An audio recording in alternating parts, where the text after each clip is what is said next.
Assalamualaikum sahabat, bagaimana keadaannya hari ini? Kami doakan semoga sehat selalu dan jika ada yang sakit, semoga Allah memberikan kesembuhan. Kami ucapkan selamat datang kembali di channel Irulia, sebuah channel yang hanya dikhususkan untuk membahas tentang keutamaan dalam beramal, sehingga kita lebih termotivasi untuk mengamalkan ajaran-ajaran agama. Dari Abu Hurairah radhiyallahu anhu berkata bahwa Rasulullah SAW bersabda, tidak ada seorang hamba yang mengucapkan la ilaha illallah melainkan dibukakan baginya pintu-pintu langit sehingga kalimat itu terus menuju ke arsy selama ia menghindari diri dari dosa-dosa besar. Hadis riwayat Tirmizi. Alangkah besar kalimat la ilaha illallah dan alangkah tinggi nilainya sehingga kalimat itu terus naik menuju ke arsy. Mula Al-Qari rahmatullahi berkata, menghindari dosa-dosa besar adalah syarat untuk terbukanya pintu-pintu langit, bukan syarat untuk mendapatkan ganjaran pahala, karena ganjaran pahala tetap diberikan tanpa syarat. Dalam menafsirkan hadis ini, sebagian ulama berkata, orang yang mengucapkan kalimat la ilaha illallah apabila ia wafat, maka dibukakan baginya pintu-pintu di langit semata-mata untuk memuliakan ruhnya. Di dalam sebuah hadis disebutkan ada dua kalimat, yang satu mempunyai tempat di samping arsy yang tak terhingga luasnya, dan satu lagi cahayanya dapat mengisi seluruh langit dan bumi, yaitu la ilaha illallah dan Allahu Akbar. Pada hadis yang lain dari Zaid bin Arqam radhiyallahu anhu berkata bahwa Rasulullah SAW bersabda, barang siapa mengucapkan la ilaha illallah dengan ikhlas, dia akan masuk surga. Seseorang bertanya kepada Rasulullah SAW, apakah tanda-tanda ikhlas itu? Rasulullah SAW menjawab, menjauhkan diri dari segala yang diharamkan Allah. Hadis riwayat Tabrani. Dari hadis ini maka jelaslah, apabila seseorang telah tercegah dari perbuatan yang haram dan yakin terhadap kalimat la ilaha illallah, maka pasti ia akan dimasukkan ke dalam surga.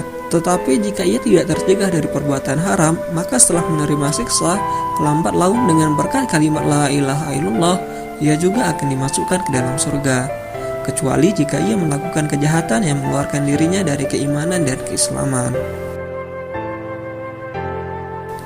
Al-Faqih Abu Laits Samarqandi rahmatullahi menulis di dalam kitabnya Tanbihul Ghafilin, seharusnya setiap orang mengucapkan la ilaha illallah sebanyak-banyaknya dan berdoa kepada Allah agar imannya tetap terjaga dan menjauhkan diri dari segala dosa, karena sebagian orang yang dicabut keimanannya disebabkan oleh dosa-dosanya sehingga ia meninggal dunia dalam keadaan kafir. Lebih tragis lagi, ada sebagian orang yang di dunia tercatat sebagai orang Islam tetapi di akhirat digolongkan bersama orang-orang kafir.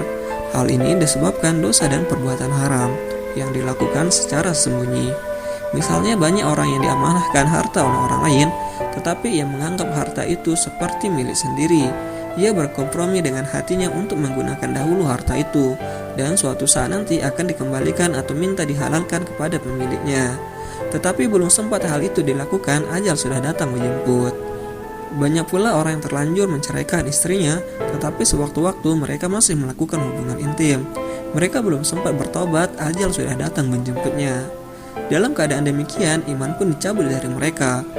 Semoga Allah Subhanahu wa Ta'ala senantiasa menjaga keimanan kita dari hal yang demikian. Di dalam hadis diceritakan ada seorang pemuda pada zaman Rasulullah SAW yang berada dalam sakaratul maut. Ia tidak dapat mengucapkan kalimat la ilaha illallah. Peristiwa itu diceritakan kepada Rasulullah SAW. Lalu Rasulullah SAW mengunjungi dan bertanya kepadanya, apa yang terjadi? Pemuda itu berkata, ya Rasulullah, saya merasa hati saya sudah dikunci. Setelah diselidiki, ternyata ibu pemuda itu sedang marah kepadanya. Lalu Rasulullah SAW pun menjumpai ibu pemuda itu dan bertanya kepadanya, jika seseorang menyalakan api yang besar dan ia hendak melemparkan anakmu ke dalamnya, apakah engkau akan menolong dan memaafkan anakmu? Sang ibu berkata, tentu saya akan menolong dan memaafkannya. Selanjutnya Rasulullah SAW bersabda, jika demikian maka hendaklah engkau memaafkan kesalahan-kesalahan anakmu yang telah diperbuatnya kepadamu. Ibu itu pun memaafkan kesalahan-kesalahan anaknya. Lalu kepada pemuda itu ditalkinkan kalimat la ilaha illallah dan pemuda itu dapat mengucapkannya dengan lancar. Setelah itu Rasulullah SAW mengucapkan syukur kepada Allah karena telah menyelamatkan pemuda itu dari api neraka jahanam. Demikianlah telah kita dengarkan tentang kalimat la ilaha illallah. Semoga di akhir hayat nanti kita mampu mengucapkan kalimat mulia ini.